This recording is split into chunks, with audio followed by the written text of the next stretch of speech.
Hi, how are you doing today? I'm good, thank you. Can you tell us a little bit about yourself? I can. My name's Ashley Huggins. I work for Contact Center Compliance. We focus on creating automated strategies within your data management. So we help scrub against DNC, litigator. Of course, you don't want to get sued, right? Yes. We help people stay on top of their compliance by offering content-based compliance guides. Yes. So it's very specific to the industry. And then we help communicate that compliance to the carriers. So when they're making their outbound calls, that those numbers don't show up as scam likely. Fantastic. And how did you get into this business? Funny enough, I actually used to work at a dialer Uh-huh. back in the day, and when Stir Shaken was initiated and launched, a lot of people were affected. A lot of consumers or businesses were affected. So working at that dialer, I kept getting calls, hey, what's wrong with your dialer? My calls aren't getting connected. My connect rate just went from 30% to 5%. What's going on? And through some internal investigating and some test runs, we found out that almost all of them had to do with their caller IDs, and their caller IDs were not following some of the best dialing practices. And so following those best dialing practices led me into some of the compliance pieces.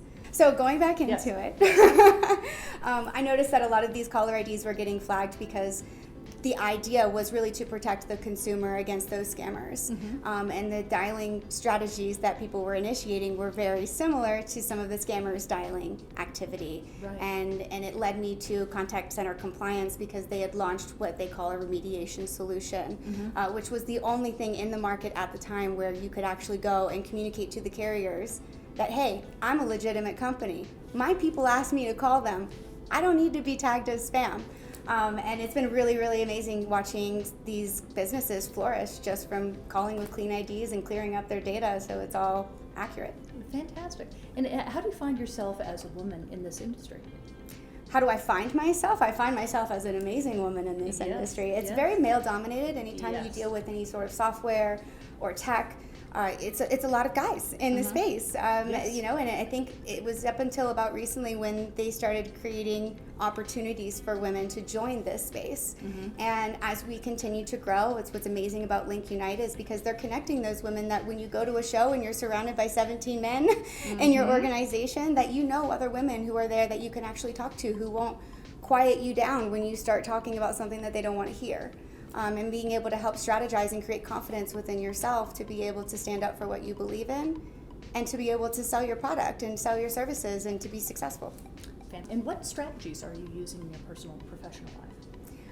Support groups are my go-to. I can tell you right now, every time that I've had something successful happen into my life, it's been because I've been supported by not just family and friends, but successful women like yourself. Yes. You know, I know that when we met, you were just, and still to this day, are a role model to me. Oh. You've been very successful. I love the way that you communicate. I love the way that you do business. I love the way that you show respect.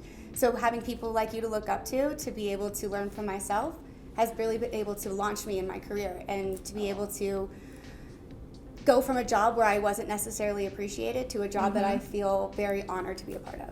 Fantastic. Well, right back at you because, again, you are a joy every day that I work with you, and you're absolutely fantastic. You're one of my favorite people in the entire world. I'm not going to cry. I know. It's fine. This is women in the workplace. Is this one of the questions? How do you see women in the workplace crying usually? Yes, exactly. Exactly.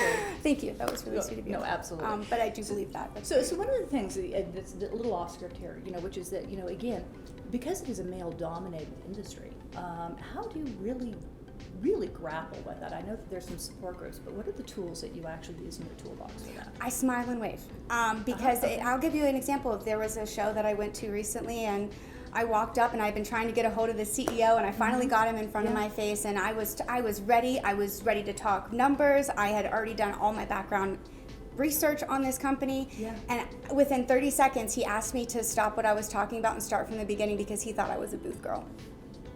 Oh.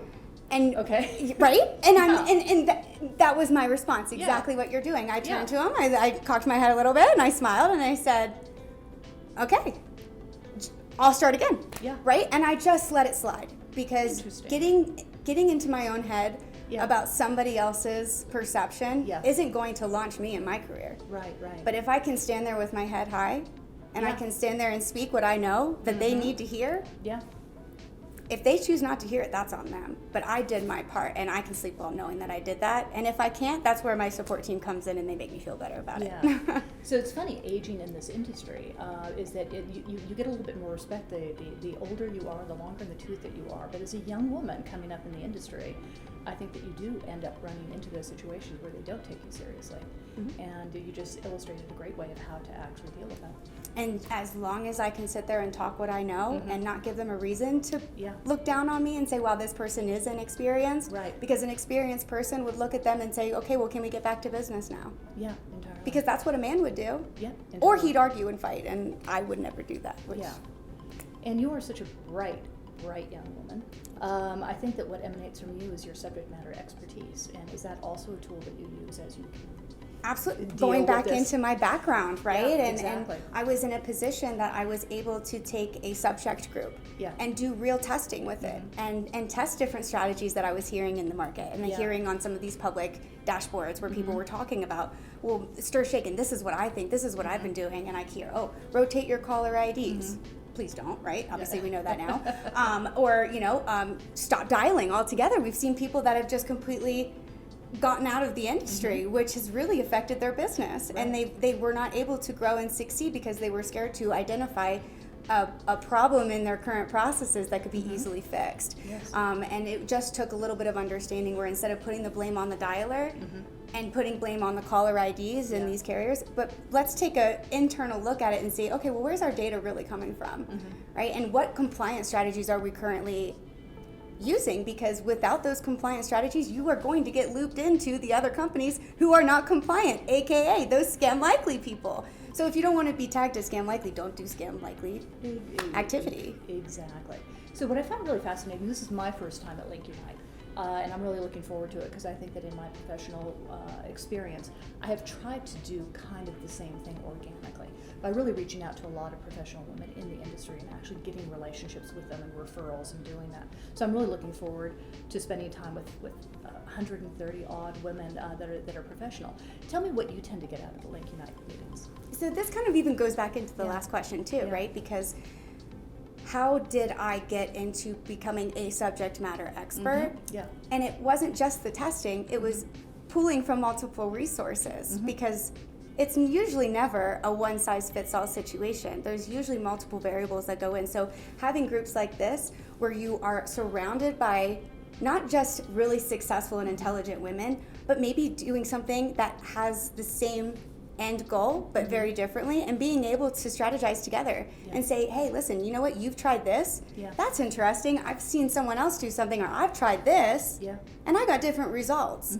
And being able to analyze those responses to be able to come up with a real solution that is almost guaranteed to work because it's been pulled from all of the smartest women in the industry. It's just incredible. I think this group is amazing. Fantastic. Well, I look forward to it, and I look forward to Contact Center Compliance doing this again. Yeah, thank you.